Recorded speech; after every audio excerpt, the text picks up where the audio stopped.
देखिए, मुझे लगता है कि ये जो हमारा अमृत महोत्सव जो चल रहा था, तो उसमें ये एक हमें बहुत ही अच्छी सौगात जो है इस अमृत महोत्सव में माननीय प्रधानमंत्री श्री नरेंद्र मोदी जी ने दी है कि 15 अगस्त को हमारा अमृत महोत्सव जो है उसका समापन हो रहा है, लेकिन आने वाले 25 सालों में ये अमृत काल की शुरुआत हो रही है। जैसा कि आप लोग जानते ही हैं, माननीय प्रधानमंत्री जी ने भी कहा है कि इस अमृत काल के अंदर, इस 25 वर्षों के अंदर 2047 तक हम अपने देश को विकासशील देश से विकसित देश की तरफ ले जाएंगे। हम 100% हमें यकीन है कि हमारा देश जो है वो विकसित देश होगा। 2014 से पहले जो हमारी अर्थव्यवस्था जो है, हमारी इकोनॉमी जो है, वो जो 10वें स्थान पर थी, आज की तारीख में वो 5वें स्थान पर है और आने वाले समय में वो 3रे स्थान पर होगी। उस यूके ने जिसने हम पे राज किया इतने सालों तक, उसको भी हम लोग पीछे छोड़कर आज 3रे स्थान पर पहुंच गए हैं। मैं बहुत प्रधानमंत्री जी को इस बात के लिए धन्यवाद करना चाहती हूँ। मेरी शुक्रवार को उनसे मुलाकात भी हुई थी। जो मेरा समय केवल 10 मिनट का था उनसे मिलने का, लेकिन जिस तरह से उन्होंने एक एक बात के बारे में मुझसे चर्चा की, पूरी सिरसा लोकसभा के बारे में, पूरे हरियाणा के बारे में, जिस तरह से एक एक करके उनसे मुझसे बातचीत की और एक एक चीज़ के बारे में जानकारी हासिल की, रेलवे के बारे में जानकारी हासिल की, बाढ़ के बारे में यहाँ से जानकारी हासिल की और पूरे जो है लोकसभा के अंदर किस तरह से काम हो रहा है, संगठन कैसे काम कर रहा है, एक एक बात के बारे में जिस तरह से उन्होंने मुझसे जानकारी हासिल की, तो 20 से 25 मिनट जो है हम लोगों की इस बात पर चर्चा रही। मुझे बहुत खुशी है कि माननीय प्रधानमंत्री जी हर चीज़ को इतनी बारीकी से देखते हैं, समझते हैं और इस इलाके से तो उनका वैसे भी खास जुड़ाव है, काफ़ी समय वो यहाँ पर रहे हैं। तो आज जो है पूरे हमारे पूरे हिंदुस्तान के अंदर 508 जो हैं वो अमृत railway station, Amrit Bharat railway station, इनका आज जो है शिलान्यास किया गया है और आप ये देखिए कि बिल्कुल नए युग का सूत्रपात हुआ है। आप देखेंगे कि रेलवे स्टेशन के जो है किस तरह से उनकी कायाकल्प जो है वो होगी। उसी कड़ी के अंदर मेरी सिरसा लोकसभा के अंदर अभी फ़िलहाल के लिए 2 जो है रेलवे स्टेशन उनको चुना गया, जिसमें हमारा सिरसा रेलवे स्टेशन है। 17 करोड़ रुपया जो है यहाँ पर इसकी कायाकल्प करने के लिए लगेगा और नरवाना जो हमारी विधानसभा है वहाँ के रेलवे स्टेशन के लिए 26 करोड़ रुपया जो है वो लगेगा। यहाँ पर एस्केलेटर्स जो हैं और एयर कंडीशनर जो हैं, यहाँ पर रेस्ट रूम भी होंगे और बहुत अच्छा सिस्टम जो है लोगों के वेटिंग रूम के लिए होगा और प्लेटफॉर्म भी बहुत अच्छा होगा। वाटर हाइड्रेंट और प्लेटफॉर्म के लिए तो पैसा मैंने पहले ही अलग से माननीय रेल मंत्री जी से लिया था, 90 लाख रुपया के करीब, वो अलग से है। जो 17 करोड़ रुपया हमें इस अमृत भारत रेलवे स्टेशन के लिए मिल रहा है, उससे अलग वो लेकर वो भी काम जो है साथ साथ चलेगा। तो आप अनुमान लगा सकते हैं कि सिरसा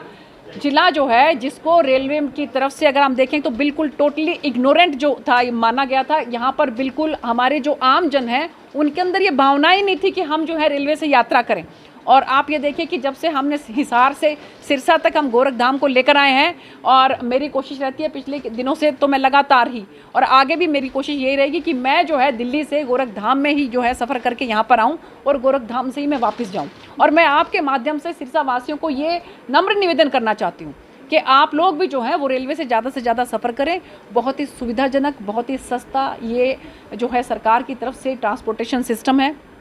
और जो मैंने बताया कि पूरे हरियाणा के अंदर आज 15 रेलवे स्टेशन जो हैं, जो जिनका कायाकल्प होगा, उनका शिलान्यास किया है माननीय प्रधानमंत्री जी ने, जिसके अंदर हमारे सिरसा लोकसभा के 2 आते हैं, बाकी जो 3 बचते हैं बहुत जल्द जो है उनका भी काम शुरू होगा, जिसके अंदर कि हमारा मंडी डबवाली है, हमारा कालांवाली और भट्टू, इन दोनों को मैंने बाद में ऐड करवाया। मैंने कहा कि जी हमारी जो सिरसा जिला है वो उसमें 5 विधानसभाएं आती हैं, तो आप कालांवाली को भी इसमें ऐड करिए और फतेहाबाद का तो एक भी नहीं था, तो मैंने आग्रह करके उसमें भट्टू को भी उसमें जो है इंक्लूड करवाया है। तो मुझे बहुत खुशी है इस बात की कि रेलवे की हिसाब से जिस तरह से एकदम से कायाकल्प जो है हमारी सिरसा लोकसभा के अंदर हो रहा है और आगे भी होने जा रहा है, तो मैं तहे दिल से सभी निवासियों को बहुत इस बात के लिए मुबारकबाद देती हूं और माननीय प्रधानमंत्री जी को, रेल मंत्री जी को तहे दिल से धन्यवाद करती हूँ। नारायणगढ़ में किसानों का धरना चल रहा है बीमा क्लेम को लेकर, हालांकि 4 किसान अनशन पर भी है और पानी की टैंकी पर है, इस पर आप मैं बिल्कुल कोशिश करूंगी कि उनके बीच में जाऊं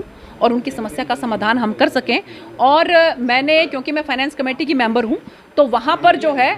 उसमें वहां पर जो है ये बीमा कंपनी वाले लोग आए हुए थे। हमने उनको बहुत जो है ये अच्छी तरह से समझा के ये बात कही है कि जब आप लोग पैसा ले लेते हो, सरकार की तरफ से पैसा आपको टाइम पे पहुंच जाता है, तो आप किसान भाइयों को समय पर पैसा क्यों नहीं दे रहे हो। तो उन्होंने हमें विश्वास दिलाया कि हम बहुत जल्द जो है बीमा क्लेम का सारा पैसा जो है वो हमारे किसान भाइयों को देंगे। और अभी कल की मैं अगर बात बताती हूँ कि खरल गाँव के अंदर हमारे सैकड़ों की तादाद में हमारे भाई वहाँ पर बैठे थे कि उनका ट्रांसफार्मर जो है वो जल गया था। तो मैंने वहाँ पर, वो धरने पर बैठे थे, उनके बीच में जाकर उनसे आग्रह करके 15 दिन का समय लेकर उस धरने को हमने समाप्त करवाया और सभी बहुत खुशी खुशी गए। अधिकारियों ने उनको कहा कि जी हम बहुत जल्द जो है यहाँ का काम शुरू कर देंगे। तो हमारी कोशिश हर जगह पे ये रहती है कि जहाँ कहीं किसी को कोई दिक्कत है तो वो दिक्कत दूर होनी चाहिए। मेरा कोई स्वार्थ तो नहीं है, मेरा कहीं किसी से कोई, मुझे कालांवाली से कोई परहेज तो नहीं है, मुझे नफरत तो नहीं है कालांवाली से। तो इसलिए मेरी कोशिश ये रहती है कि जहाँ कहीं पर भी जिसका जो काम हो सकता है वो करवाएं। लेकिन मैं एक पुल के तौर पर काम करती हूँ, तो जो यहाँ की समस्या है उसको मैं ऊपर रखती हूँ और ऊपर जो अधिकारी जो हैं उनको ग्राउंड रियलिटी से उनको इसके बारे में जागरूक करती हूँ, उनको बताती हूँ कि वहाँ पर क्या क्या समस्या है और उनका समाधान वो किस तरह से कर सकते हैं। लेकिन मैं एक पुल हूँ तो पुल के तौर पर ही काम कर रही हूँ।